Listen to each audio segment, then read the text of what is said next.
Un pueblo que recibió la maldición divina fue extremadamente perjudicial para los descendientes de Israel a lo largo de la narrativa bíblica. Nos estamos refiriendo a los madianitas. Los madianitas eran un linaje originado de Midian, uno de los hijos de Abraham con Ketura. Aunque también eran descendientes de Abraham, nunca fueron considerados parte del pueblo de la alianza de Dios. De hecho, la relación entre los madianitas e israelíes se caracterizó predominantemente por hostilidad, en lugar de cualquier forma de convivencia pacífica. En este vídeo, usted tendrá la oportunidad de entender lo que la Biblia realmente revela sobre la identidad de los madianitas.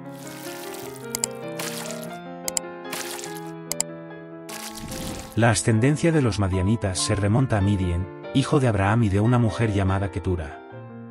Podemos considerar la relación de Abraham con Ketura, y en consecuencia, el nacimiento de Midian como eventos que ocurrieron después de la muerte de Sara. Sin embargo, los estudiosos del Antiguo Testamento señalan que el relato de esa relación en Génesis puede ser una referencia anacrónica.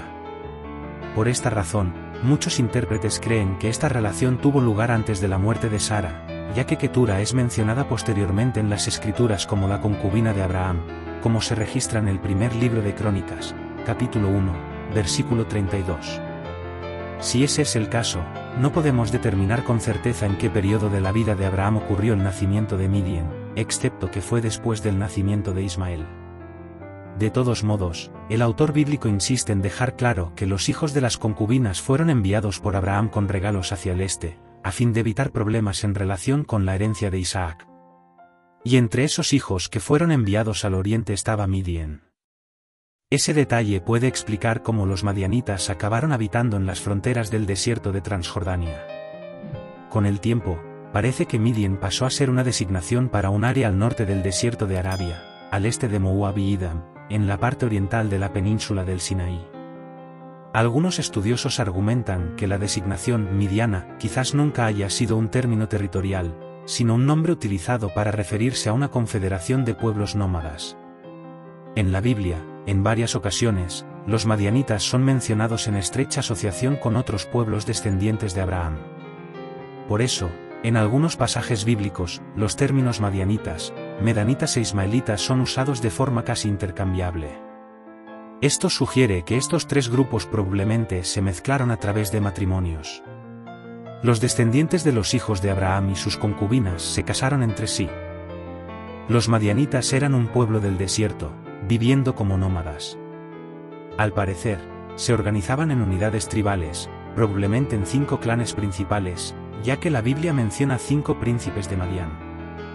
En el libro de Génesis encontramos el relato de una batalla que tuvo lugar en la tierra de Moab, en la cual un líder de Edom llamado Hadad, hijo de Bedad, hirió a los madianitas. Posteriormente, los madianitas son mencionados en el contexto de la traición de los hermanos de José, hijo de Jacob.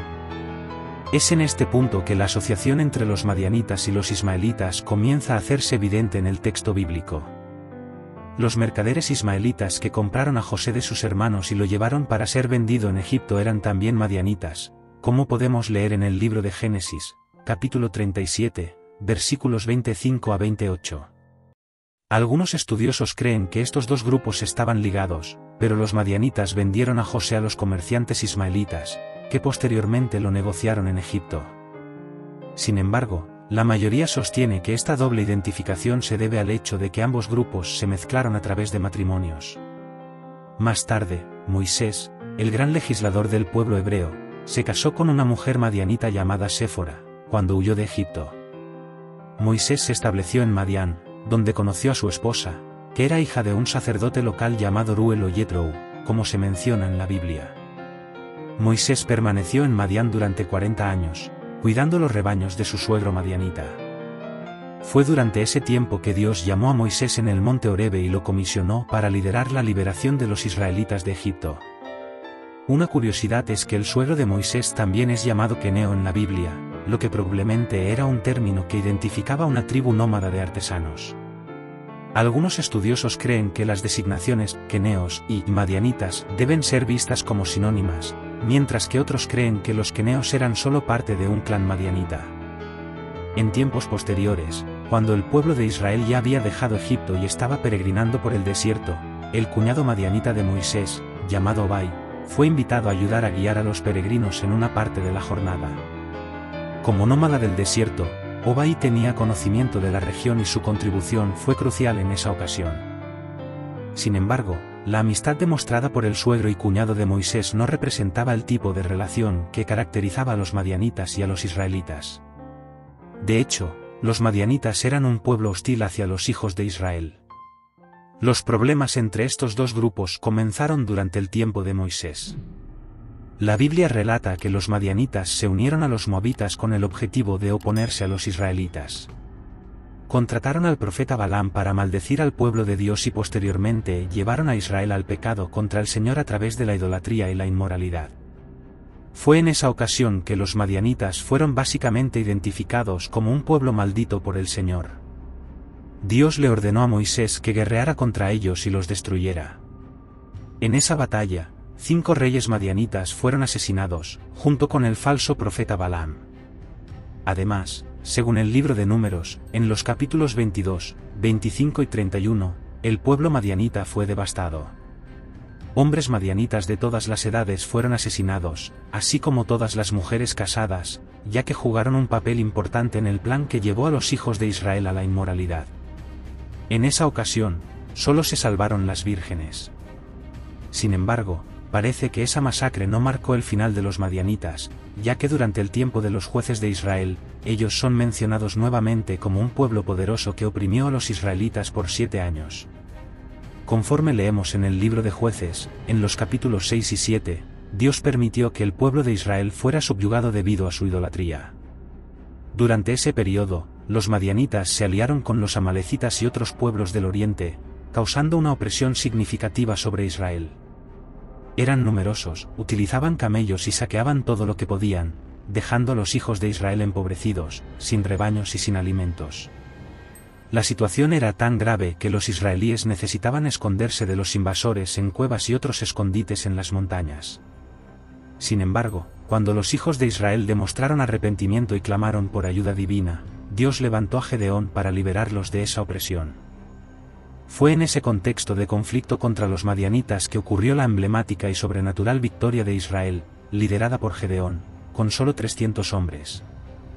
Los israelitas, de hecho, saquearon a los madianitas, tomando varios objetos, como anillos de oro. Esta posesión de objetos similares por los madianitas es una indicación más de la asociación entre ellos y los ismaelitas en el texto bíblico. Este notable evento contra el pueblo de Madián fue recordado en otras ocasiones a lo largo de la historia de Israel, siendo mencionado, por ejemplo, en los Salmos y en las profecías de Isaías. A pesar de esto, los madianitas continuaron existiendo, pero perdieron gran relevancia.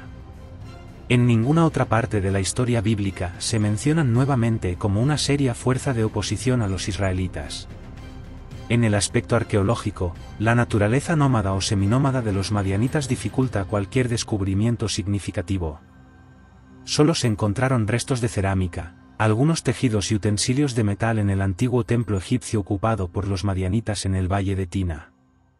Además, hay algunas posibles conexiones con los madianitas en los registros asirios.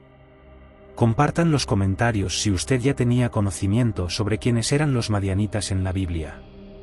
Y también me gustaría recomendar un vídeo completo sobre la historia de los moabitas, para que pueda conocer mejor a estos pueblos mencionados en la Biblia. Si te ha gustado este vídeo, regístrate en el canal, deja que te guste y compártelo. Nos ayudará a crear más contenido interesante. Un fuerte abrazo, gracias a todos y quédense con Dios.